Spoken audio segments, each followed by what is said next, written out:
எனது இனிய தமிழ் நண்பர்களே, தெய்வீக குரலில் மனிதர்கள் என்ற தலைப்பில் மீண்டும் உங்களை சந்திப்பதில் மனம் மகிழும் டாக்டர் எம் சந்திரசேகரன், ஸ்ரீ மீனாட்சி மருத்துவமனை, ஓமலூர். இப்பகுதியில் நாம் திருவள்ளுவர் எழுதிய குரல்களுக்கு உண்டான சிறுகதைகளை பார்த்து வருகிறோம். இக்கால மனித வாழ்வில் நடைபெறும் நிகழ்வுகளை இக்கதைகளின் பொருளாக கொடுத்துள்ளதால் திருக்குறள் கருத்துக்கள் எக்காலம் பொருந்தும் என்பதை உணரலாம். இக்கதைகள் குரலின் பொருளையும் கருத்தையும் தெளிவாக்கும், புரிதல் அதிகமாகும் என்பதற்கு இந்த முயற்சி. தற்போது அவர் எழுதிய ஈகை அதிகாரத்தில் 2ஆம் குறள், இது எண்ணிக்கைப்படி 222ஆம் குறள். குறள் என்னவென்றால், நல்லார் எனினும் கொலல் தீது மேலுலகம் இல் எனினும் ஈதலே நன்று. இதன் பொருள் என்னவென்றால், நல்லது என்று எவரேனும் சொன்னாலும் பிறரிடம் ஒன்றை பெறுவது தீமை, ஏதும் இல்லாதவருக்கு கொடுப்பதால் விண்ணுலகம் கிடைக்காது என்றாலும் கொடுப்பதே நல்லது. கதையை பார்ப்போம். மாநகராட்சி ஆபீஸ் கிளர்க் சாம்பசிவம், 10 வருட சர்வீஸ், தொழில் திறமை, பொறுமை, அக்கறை, மற்றவர் சிரமம் தேவை அறிந்து புரிந்து நடப்பவர். முக்கிய பயில்கள் அவர் மூலம் தேர்வாக வரும். லஞ்ச பணமும் வரும். லஞ்சம் தவிர்த்திடுவார். தான் சொல்ல வேண்டியது சொல்லி திருத்தங்கள் சொல்லி உதவினாலும் உதவுவார். மற்றதை தன் மேலதிகார பொறுப்பில் விட்டு விடுவார். அங்கு நடப்பது பற்றிய கவலை எப்போதும் அவர் கண்டு கொள்வதில்லை. மேலதிகாரிகள் வாங்கும் போது ஏன் இவரும் வாங்கி சௌக்கியமாக வாழலாமே இந்த ஆபீஸில் குடும்பத்தில் சொல் உண்டு, எதிர்பார்ப்பு உண்டு. இதனை கண்டு கொள்ள மாட்டார். மனைவி மங்களம் குறைந்த படிப்பு, வீட்டு நிர்வாகத்தோடு சரி. மகன் வெங்கடேஷ் உயர்நிலை பள்ளி படிப்பு, சம்பளம் குறைவுதான். தம்பு சம்பளக்காரன். தம்பிக்கு ராம், லட்சுமணன் என 2 குழந்தைகள். ஏழ்மை நிலை. அதனால் தம்பி குடும்பம் படிப்பில் குழந்தைகளுக்கு உதவினார். வெங்கடேஷ், ராம், லட்சுமணன் நன்கு படித்தனர். குற்றமில்லா வாழ்வில் திறமையால் பயிற்சியால் சாம்பசிவம் தலைமை கிளர்க் ஆனார். பொறுப்பு அதிகமானது. நிர்வாகம் வேறு செய்ய வேண்டும். பதவியால் இப்போது அதிக பிரச்சனைகள் அவருக்கு வந்தது. ஃபைல் பல மேலே செல்ல முடியாமல் பல தவறான தகவல்களுடன் பொருந்தாத கோட்பாடுகளுடன் வந்ததால் பல ஃபைல்கள் திருப்பி அனுப்பப்பட்டது அவரால். இதனால் பல ஊர்களுக்கு வேலை மாற்றம் செய்யப்பட்டார். 3 குழந்தைகளும் கல்லூரி படிப்பு என்பதால் செலவுகள் அதிகம் வந்தன. வேலை மாற்றத்தால் சிரமங்கள், கூடுதலான செலவுகள் என ஆனது. இவரால் பாதிக்கப்பட்ட பலரும் இவரை பலவிதமாக பேசியும் தொந்தரவும் செய்தனர், கேலியும் செய்தனர். ஆசைகள் இல்லாததால் இவரும் உருப்படவில்லை, மற்றவர்கள் உருப்பட விடவில்லை என்று பேசினர். சில சமயங்களில் மேலதிகாரிகள் இவரை இடைஞ்சலாக நினைக்கும் வண்ணம் இருந்தது.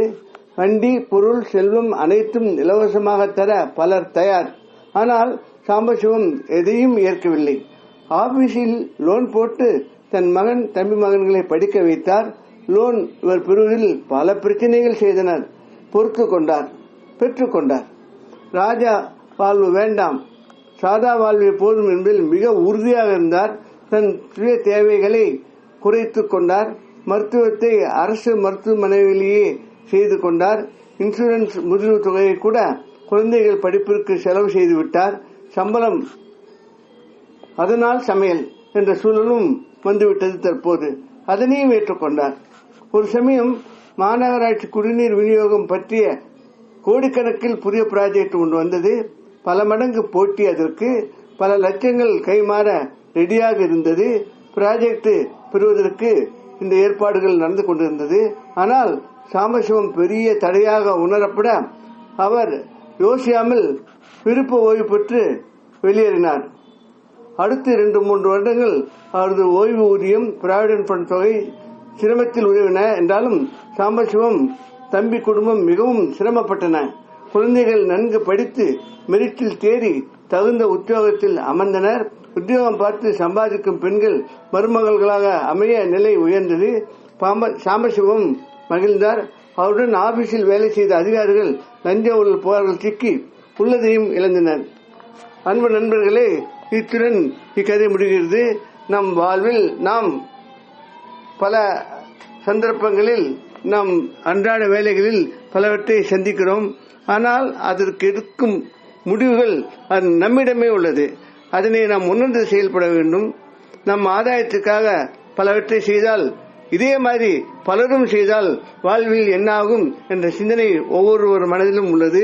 பலரும் செய்தால் பலருடைய வாழ்வும் வீணாகிவிடும். அதற்கு உண்டான சூழ்நிலைகள் உண்டாகிவிடும்.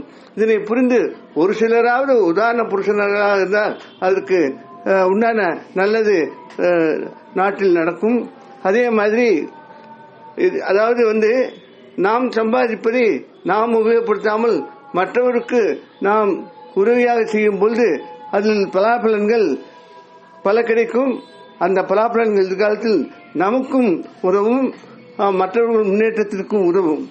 இவையெல்லாம் நாம் உணர்ந்தவர்கள்தான். ஆனால் சந்தர்ப்ப சூழ்நிலைகளில் நாம் அவற்றையும் யோசித்து செய்ய வேண்டிய சூழ்நிலையில் நாம் ஒரு சில தவறு செய்ய வேண்டிய ஒரு கட்டாய சூழ்நிலையும் உள்ளது. ஆனால் அதிலும் அவற்றை செய்யாமல் அது தன்னை தானே காத்துக்கொள்ளும் அந்த சாமர்த்தியம் ஒரு சிலரிடமே உண்டது. இதையே வள்ளுவர் அதாவது தவறு செய்யாமல் இருத்தல், அதாவது மற்றவர்களுக்கு உதவி செய்தல், இரண்டையும் சேர்த்து அவர் கூறியுள்ளார். இதனை நாம் சிந்திப்போம். இத்துடன் இக்கதை முடிகிறது. வேறொரு குரலுடன் அதன் கதையுடன் பொருளுடன் கருத்துடன் மீண்டும் உங்களை சந்திக்க விரும்பும் டாக்டர் எம் சந்திரசேகரன், ஸ்ரீ மீனாட்சி மருத்துவமனை, ஓமலூர். இக்கதையில் வரும் நிகழ்வுகளும் கதையும் கருத்தும் படங்களும் கற்பனையானவை. இவை எதையும் யாரையும் குறிப்பிடுவது அல்ல. இக்கதையில் வரும் படங்களுக்கு வலைத்தளத்தில் பதிவு செய்த அவர்களுக்கு எங்களது மனமார்ந்த நன்றி. இக்கதையை மற்றவருக்கு அனுப்பி இலக்கிய சேவை செய்திட கேட்டுக்கொள்கிறேன். தமிழ் சங்கம் வளர்த்து தமிழ் வளர்த்த முருகனை வேண்டி விடைபெறுகிறேன். வாழ்க தமிழ், வாழ்க திருவள்ளுவர், வாழ்க திருவள்ளுவர் எண்ணங்களும் செயல்களும். வணக்கம்.